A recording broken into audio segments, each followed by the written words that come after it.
It is not myth that shapes man, but memory disguised as myth. What if the echoes you've heard in dreams, the pull you've felt toward forgotten mountains, the silence that sometimes feels fuller than sound are not random? What if those fleeting impressions are fragments of something ancient, something embedded in the marrow of your spirit, calling itself back into awareness? This is not about history in the ordinary sense. This is about resonance, the kind that bypasses logic and lands directly in your solar plexus, the knowing that has no beginning and no end. Somewhere between the twilight of ice and the awakening of seed, there was a moment, a rupture, a cold breath across the earth that threatened to erase all of us. And yet, from that same place, life began again. Civilizations do not always begin with conquest and fire. Sometimes they begin with remembering, with one person seeing light where others see only ruins. This is the story of that place. The place that myth called Ararat, that kings called the land of Van, that prophets dreamed of without ever stepping foot on its soil. Today it is known as Armenia, but names are soft clothing for something much older. The stones here speak languages no alphabet remembers. The wind carries geometry, not sound. And the mountains, they do not stand. They guard.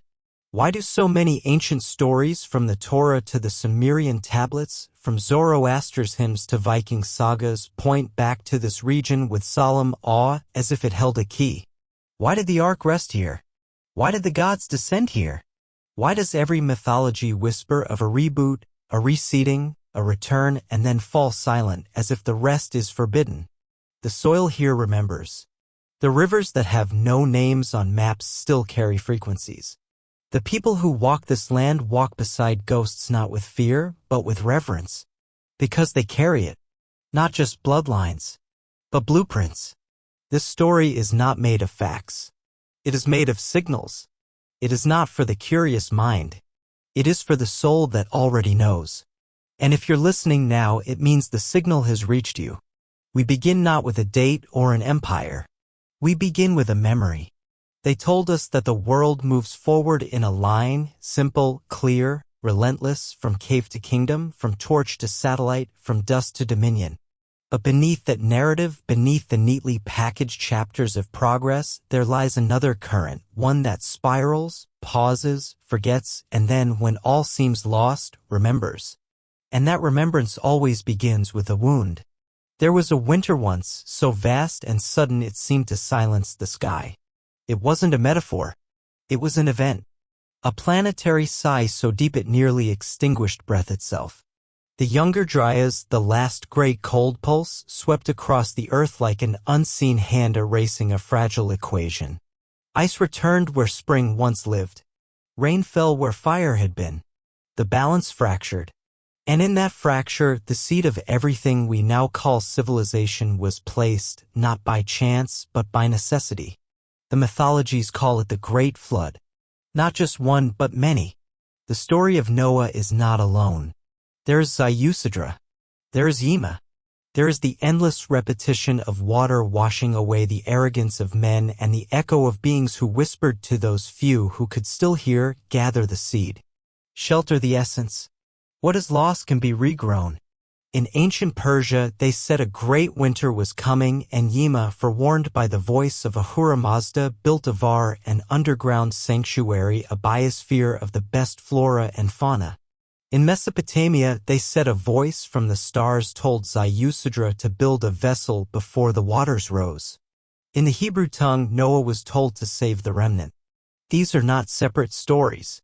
They are the same pulse wearing different names. And all of them point to one place, the highlands that cradled Mount Ararat, the terrain where Armenia and Turkey now meet.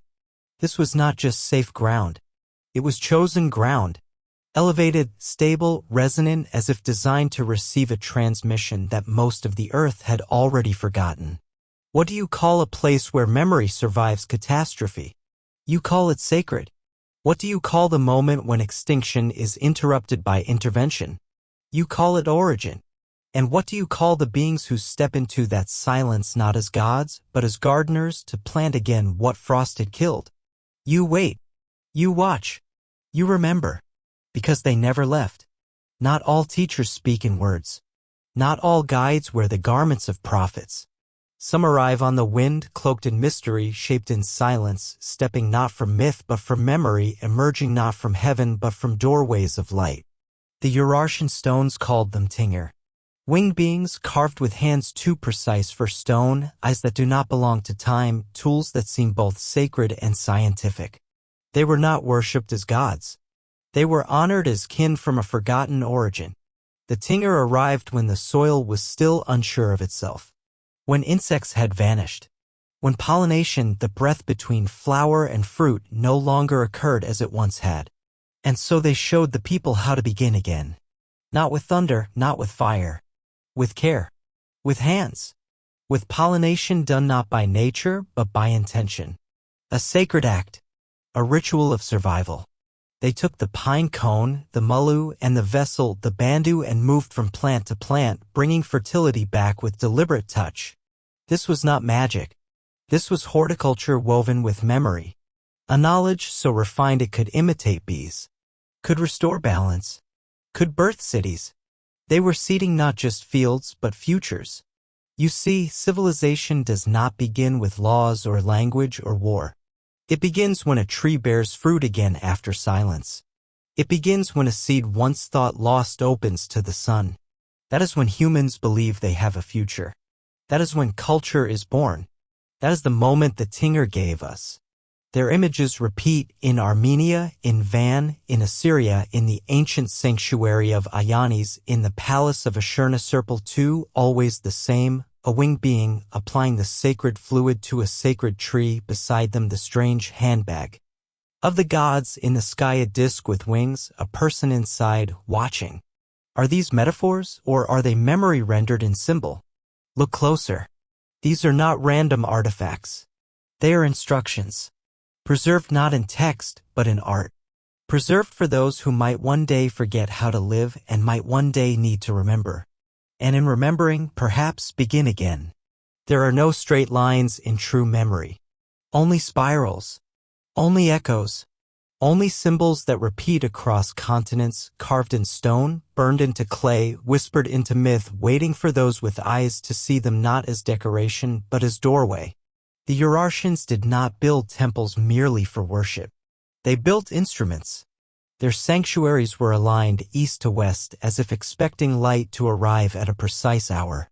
When the sun entered, the room would glow gold leaf, alabaster, geometry unfolding like music. The ziggurat was not a staircase to the heavens.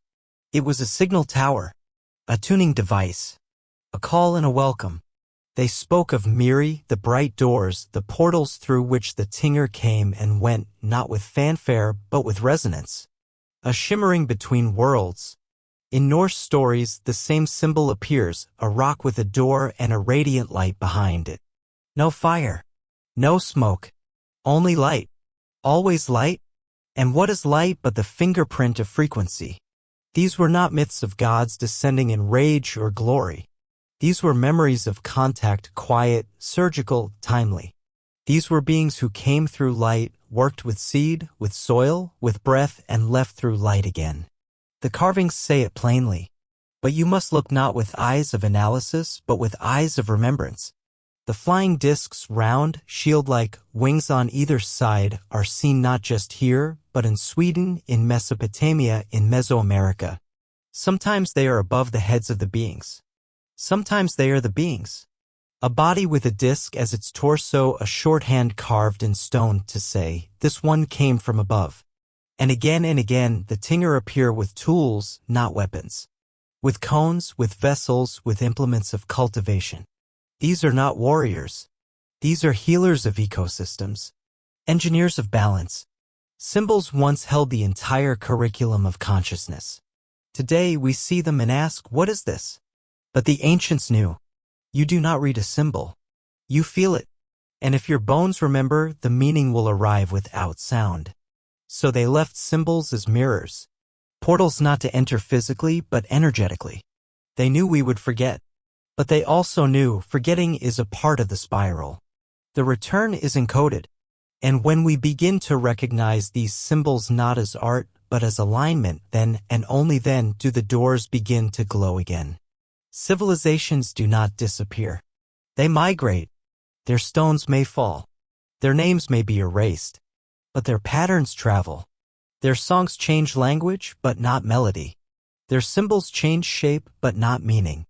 And so the memory moves across rivers, over mountains, through blood and breath, waiting for the next place to take root.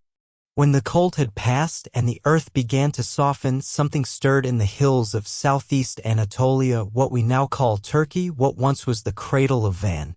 Archaeologists found it in Karakatag, the first farm, they said, the first transformation of wild plant to cultivated grain. But not just once, 11 times, with 11 different crops. A miracle of biogenetic precision, done not with accident, but with intention. Could one family have achieved this? One tribe? Or was their guidance quiet, non-intrusive, from those who remembered how ecosystems are born? From that origin, the migration began.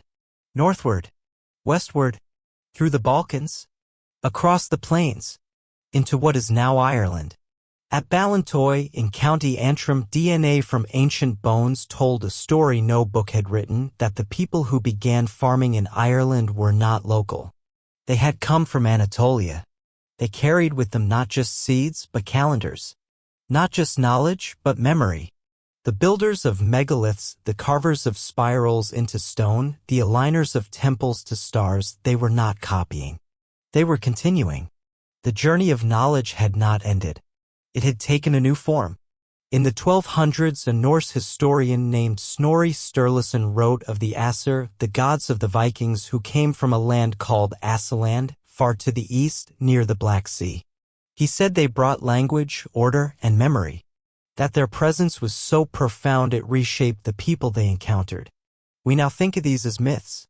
But perhaps they are migration records encoded in story, preserved in symbol, told in a language the soul still understands. The Aesir and the Vanir, always two, always in tension, always in balance. One from Assaland, the other from Van. These names are not random. They are breadcrumbs. They tell us that something older than history moved westward.